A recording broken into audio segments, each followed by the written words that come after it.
செல்லக்குட்டீஸ், நாங்கள் தான் அவங்க கேஏ குக்கிங் ஃபேமிலிஸ். இன்றைக்கி என்ன வீடியோ அப்படின்னு பார்த்தீங்கன்னா ஒரு சமையல் வீடியோ தான். பார்க்கலாமா என்ன சமைக்காங்கன்னு பார்ப்போம். வாங்க வீடியோக்குள்ளே போகலாம்.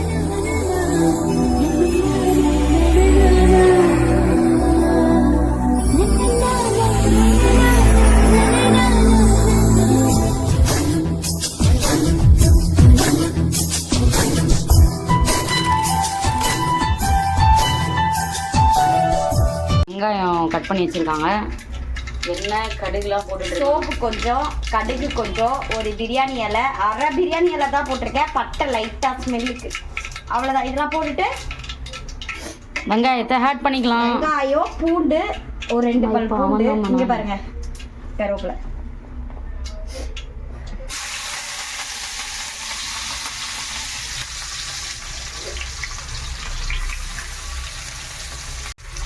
ஆனியன் சேர்த்துக்கலாம்.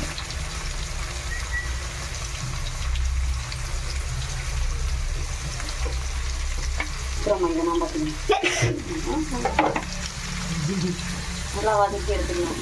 நல்லா வதக்கிக்கோங்க. வதக்கிறதுக்கு நான் போடணும், உப்பு போடணும். நான் வந்து உப்பு இப்பயே வந்து எல்லாம் போட்டுருவேன். நான் அப்புறம் போட மாட்டேன். அதனால் உப்பு வேணும்னா அப்புறம் போட்டுக்கலாம். உப்பு போட்டு வதக்கினீங்கன்னா சீக்கிரம் வதக்கும். அதுதான், வேறு ஒன்றும் இல்லை.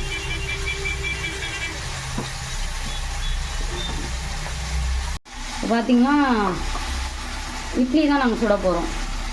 ஆக்சுவலாக அதிகமாக தோசை தான் சாப்பிடுவோம். பாப்பாவுக்கு இட்லினா பிடிக்கும், அதனால் இட்லி செய்யலாம். அதில் இந்த மாதிரி துணி போட்டு செஞ்சீங்கன்னா நல்லா சாஃப்டாக இருக்கும். இட்லி மாவு ஊற்றுங்கள். காட்டன் துணி எதனா இருந்தால் கண்டிப்பாக ட்ரை பண்ணி இட்லி சுடுங்க.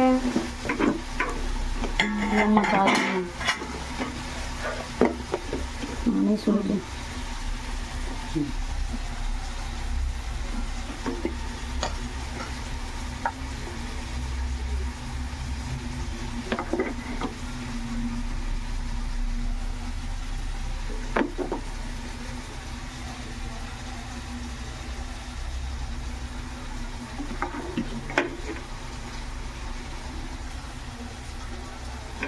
இட்லி ஊற்றினதுக்கப்புறம் நம்ம பார்ப்போம்.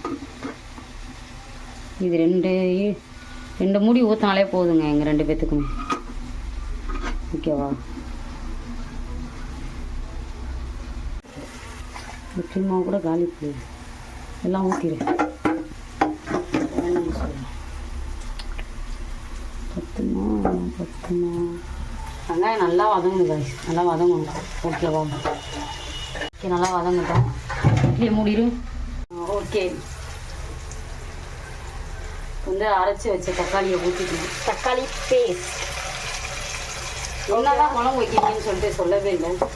என்ன குழம்புனா உடைத்து ஊற்றிய முட்டை குழம்பு. என்னது? முட்டை குழம்பு. உடச்சி ஊற்றினா முட்டை குழம்பா? ஆமாம். உடச்சினா ஃபுல்லாக ஸ்ப்ரெட் பண்ண மாட்டோம். அங்கங்கே இருக்கும். அந்த முட்டைலாம் வந்து சாப்பிட்டா தண்ணியாக கூட சூப்பராக இருக்கும். ஸோ இல்லை, தேவையான அளவுக்கு தண்ணி மட்டும் ஊற்றிக்கோங்க. இல்லை, நான் வந்து இதில் கிளாஸ்லேயே வந்து தண்ணி ஊற்றிக்கிறேன். அளவு இது எங்கள் அச்சி சமையல் மாஸ்டர். டீ எல்லாம் ஊற்றலை, தண்ணி ஊற்றி எல்லாம் இது பண்ணுறேன். இது ஜாரில் ஃபுல்லாக டொமேட்டோ இருக்குல்ல, அதுக்காக வாஷ் பண்ணி. இங்கே இட்லி வந்து வெந்துக்கிட்டு இருக்கு. அவ்வளோதான். மஞ்சத்தூள் வந்து ஆட் பண்ணணும். மஞ்சத்தூள் சும்மா கொஞ்சமாக சேர்த்துட்டு, அடுத்து கரம் மசாலா நான் என்ன சேர்க்கணும்னா, இதில் ஸ்பூனே இல்லை, என்னதான் போடுறாங்க. நான் தான் போட்டேன். பெரிய பெரிய ஸ்பூன் உனக்கு அதில் போட்டிருக்கேன். தேவையில்லாத வேலை இருக்கு, நிறைய பண்ணுறேன். அதில் முட்டை மசாலா இருக்கா, கரம் மசாலா 2, மல்லித்தூள், கரம் மசாலா 1, மல்லித்தூள் 1. ஏன்னா என் ஸ்பூன் சைஸை பார்த்தீங்கன்னா காரியத்துக்கு வைங்க, அதுக்காக தான்.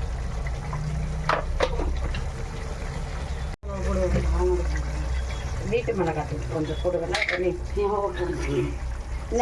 வீட்டு மிளகாத்தூள் அரை. இந்த ஸ்பூனை இங்கே வச்சுக்கணும். ஸ்பூனை பற்றி டிஃப்ரெண்டாக இருக்குது. முட்டை மசாலா தான் இதுக்கு மெயின். இப்போ வந்து முட்டையை உடச்சி ஊற்ற போகிறாங்க. நம்ம பார்ப்போம். அவ்வளோதாங்க. இதை வந்து கொஞ்ச நேரம் கிளறாம விட்டுருங்க தயவு செஞ்சு. முட்டை ஊற்றிட்டாலே கொஞ்ச நேரம் கிளறக்கூடாது.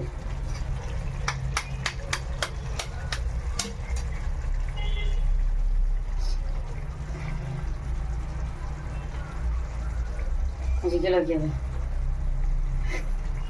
இந்த உன் தலையில வச்சுக்கோ, இப்படி வச்சுக்கோ. தள்ளு. சி உங்ககிட்டலாம் எதுக்கு வந்து மாயிடுறேன்னு தெரியல. எனக்கும் ஒரு டைம் தோணுது, நீ எப்படி குடும்பம் நடத்து. இங்க எதுக்கு இது எதுக்கு ஒன்று போகுது ரெண்டும். ஏன்னா எனக்கு நிக்க முடியல. ஓகேவா, இது கூட நிக்க முடியல. லாஸ்டா வந்து மேல வந்து கொஞ்சம் பெப்பர் சேர்த்துக்கோங்க. சேர்த்தீங்கன்னா அந்த ஃப்ளேவர் கிடைக்கும். ஓகேவா, பெப்பர் சேர்த்துக்கோங்க. முட்டைக்கு மேல போட்டுக்கோங்க. ஓகேவா, இப்போ ஃபைனலாக ரெடி ஆயிடுச்சு. நம்ம வந்து சாப்பிடும்போது பார்க்கலாம். பாய் பாய். பாய். இட்லி வேற வந்துகிட்டு இருக்கு, பார்ப்போம் நம்ம.